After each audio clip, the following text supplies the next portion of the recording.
Bonjour et bienvenue à cette nouvelle édition du Petit Coin de la Poésie, poème du jour, aux grands mots, les grands remèdes.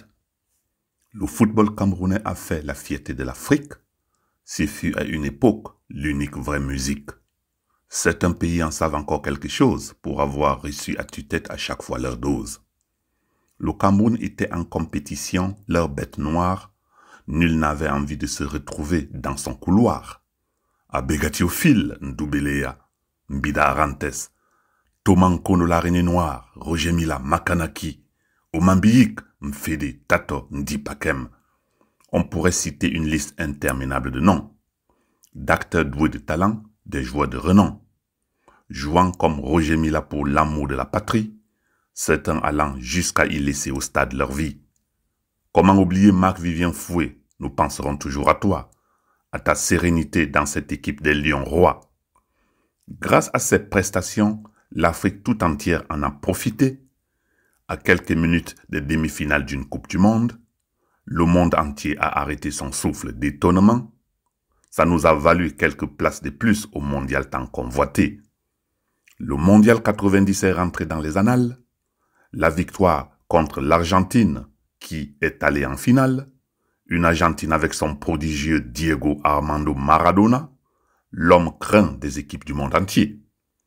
Je me souviens d'un certain mondial contre l'Allemagne, où Oliver Kahn, pendant plus de 45 minutes, a tremblé, mené l'Angleterre jusqu'à quelques minutes de la fin, les créateurs du football criant au secours un matin.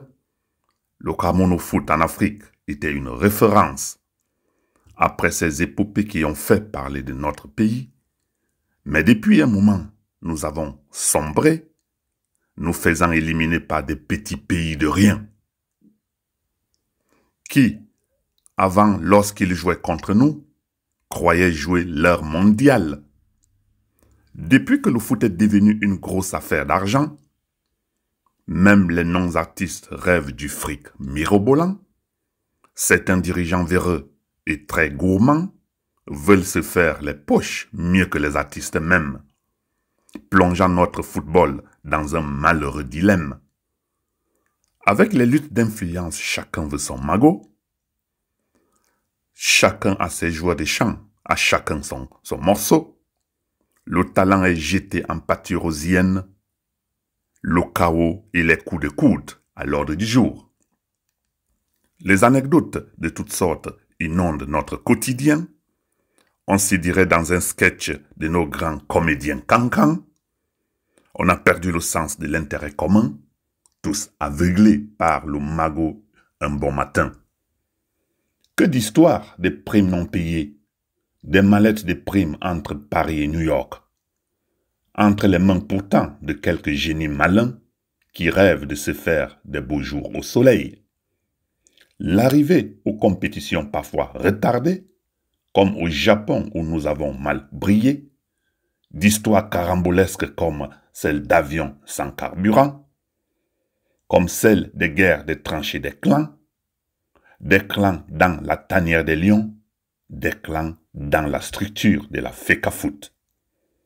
Chacun voulant contrôler sa part du gâteau.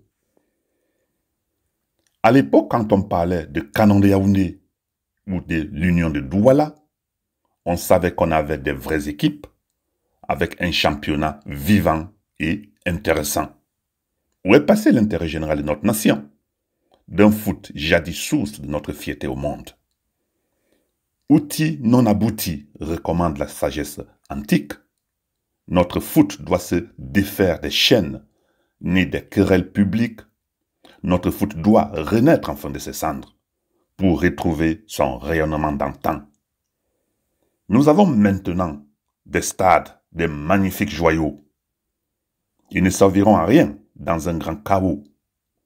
Notre FECAFOOT malade a besoin d'un bon médecin. Qui de mieux pour le faire qu'un ancien grand acteur de foot au monde?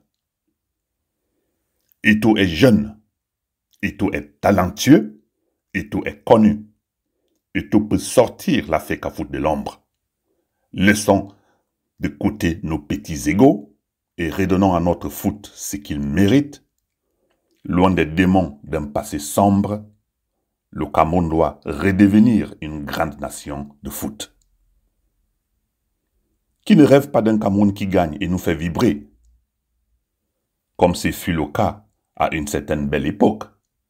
Alors c'était Négus Ben Simon pour une nouvelle édition du Petit Coin de la Poésie. Je vous souhaite un agréable week-end. Au revoir et à très bientôt.